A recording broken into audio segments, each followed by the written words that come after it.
Today I'm filming a kind of review and demo of a foundation that I've been trying out for quite a bit now, and it's the Clinique Beyond Perfecting 2-in-1 foundation and concealer. You might have seen me use this like a few times in my videos, and basically I did buy it, like it's been quite a while now, probably a couple of months. I showed it in a haul video, like it was so long ago I can't really remember what haul it is. Mine's in the shade 26 Amber, and I've been trying out for a while, like I said, and I just wanted to do like a demo slash review of it. So just a quick review before I put it on. I haven't used it in like a little bit, but I kind of know how I feel about it.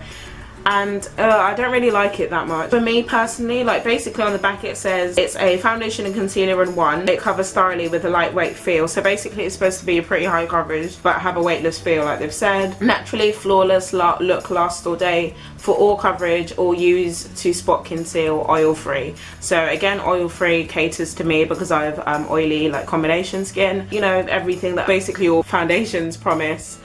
You know, last all day and weightless and stuff like that. I think it was a bit too like thick. I don't agree with the lightweight kind of feel, because I did realise after you put it on it's very kind of sticky, and it did not last for me at all. Like I noticed, especially because I wear glasses, where my glasses sit around my nose and under my eyes would just completely be smudged, and I can't even just blame that on my glasses because around my face as well it just started to get like kind of patchy, as if it had like moved around my face throughout the day. So yeah, I didn't really like it too much. I really had high hopes for this because it kind of sounded like my Urban Decay Naked Skin foundation, which was my absolute favourite foundation ever. It's really good coverage, like medium coverage, but at the same time it feels like nothing on your skin. And this kind of promised a similar thing, I guess, like weightless but full coverage kind of thing. And I got the full, like, you know, medium to full coverage, but not necessarily the weightless feel. I felt like I could feel it on my skin, and I could feel it moving around and being all like gross on my skin. I also really liked the fact that it had this. I remember saying that in the haul, because a lot of foundations have pumps, some of them don't have anything at all. It comes with this little like really large like doe foot applicator thing, and you literally just dab it on and you're done. So the glasses are off and I'm going to put this on. Basically I've moisturized and spritzed my face with the Urban Decay all-nighter setting spray, which is basically how I prepare my skin for any foundation. So obviously I wanted to keep it exactly the same, and I'm just going to take this and dab it around like I usually do. Sorry, Radley's making disgusting noises behind me, but as per with any foundation that I can, my preferred method is using this Real Technique sponge, and so I just go in like normal and just kind of, you know, dab it into my skin. And before anyone kind of says, I have tried it with a brush as well. You know, some foundations has to be applied a certain way. I didn't really see any difference in like the problems I had it when using a sponge. And as you can see, even now I'm finding it very difficult to blend into my skin. Like with some other foundations I have, like my Urban Decay. I'm just going to rave about this Urban Decay foundation for the rest of my life. I think it's because I've run out of it, and I'm realising how much I love that foundation, like no foundation. Apart from I do really like the MAC Studio Fix Fluid.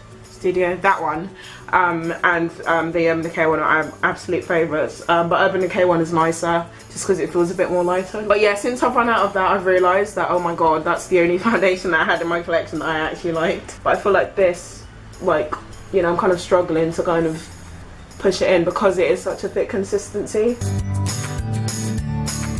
I mean, like I said, it covers really nicely. It's not covering this up because this is a disgusting, humongous spot that I got recently. Like, I don't usually get spots, but I've got a couple of spots around here and the others are pretty much gone. And I'm so bad. Like, this was a massive one for some reason. I don't know if it was like some sort of allergic reaction. Maybe it was that time I had pineapple. I've been talking about it on Snapchat, like, how I have pineapple allergy. Apparently, like, everyone, like, I don't know, something about the enzymes in pineapples. This is so not related, but makes everyone allergic to pineapples. I'm quite allergic.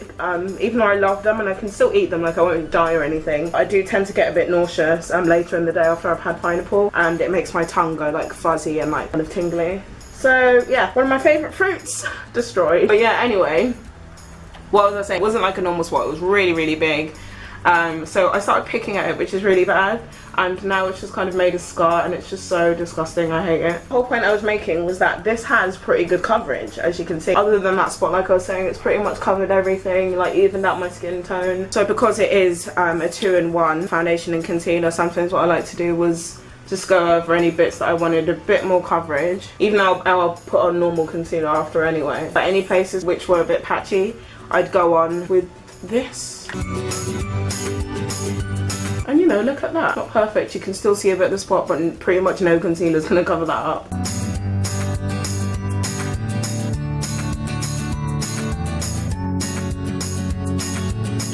I'm just going to go over it with my Real Techniques buffing brush. This is what I used to do, literally like wanting to love this foundation so much to make sure like it's properly pushed into my skin, and I still saw like no different kind of results. So yeah, that's pretty much it with just the foundation on now. Like I said, it still does have like some tackiness afterwards. I wouldn't have minded like if that didn't jeopardize the staying power. Like I said, it was a bit tough putting on. It wasn't like super blendable, and it still has the tacky feel, but I don't mind if at the end of the day it's going to look really nice throughout the day and be an amazing foundation, but that's not what I saw with it. So what I'm going to do is go and put the rest of my makeup on like I'd normally do with any foundation, and then be back with you. Done all my makeup, my full face of makeup. I'm going to like come back like at the end of the day, probably at like 10 PM, and show you how the foundation has lasted on my skin. So I'll see you in a few hours.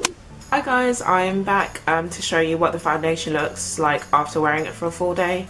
It's actually 10:30 exactly in the evening, so you know, I have really tested it out. I've been wearing this since probably about early mid like afternoon. As you can probably see, as soon as I kind of came on, I'm looking very grease bally. I didn't even do much today. What did I do? I took Radley out for a walk, my dog. I filmed another video actually, my eyebrow routine, even though I filmed that a lot earlier than like it is now. I put a little annotation on the video.